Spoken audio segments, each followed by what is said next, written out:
अब तक भगवान के जितने भी अवतार हुए हैं, भगवान ने कहीं बाहर जाकर किसी में कंट्री में अवतार नहीं लिया।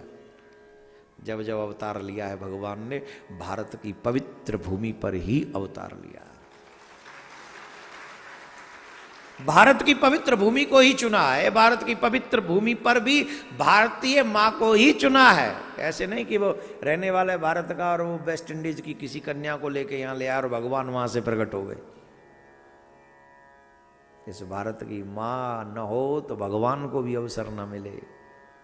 भारतीय माताएं इस देश को सुख समृद्धि ही नहीं भगवान को भी प्रदान करती हैं। ये भारत की माताएं बड़ी सौभाग्यशाली होती हैं।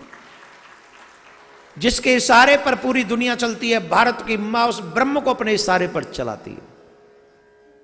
जिसकी कृपा से ये पूरा ब्रह्मांड पलता है, वो ब्रह्मांड नायक मां के आंचल के दूध से पलता है, वो भारत की मां होती है।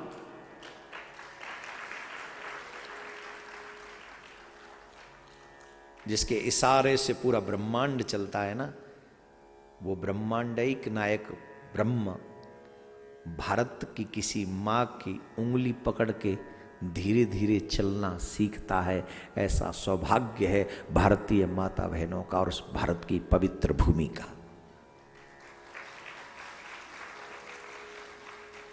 और देशों की भूमि भोग की होगी, विलासों की होगी, वासनाओं से भरी होगी, लेकिन भारत की भूमि योग से भरी हुई है, तप से भरी हुई है, ज्ञान से भरी हुई है, त्याग से भरी हुई है, और सबसे बड़ी बात ममता से भरी हुई है, जो मां से मिलती है। जो ममता मां से मिलती है, और उस ममता का प्यासा ब्रह्म भी इस भारत की मां की गोद में आता है जब जब उसे ममता की आवश्यकता होती है। इसलिए भारतीयों, कभी भी अपनी मां का दिल मत दुखाना, क्योंकि जब मां हंसती है तो ब्रह्म प्रसन्न होता है, और जब मां रोती है तो ब्रह्म रूठ जाता है, ब्रह्म रूठ जाता है। तो उसे अपनी मां को मत रूठा।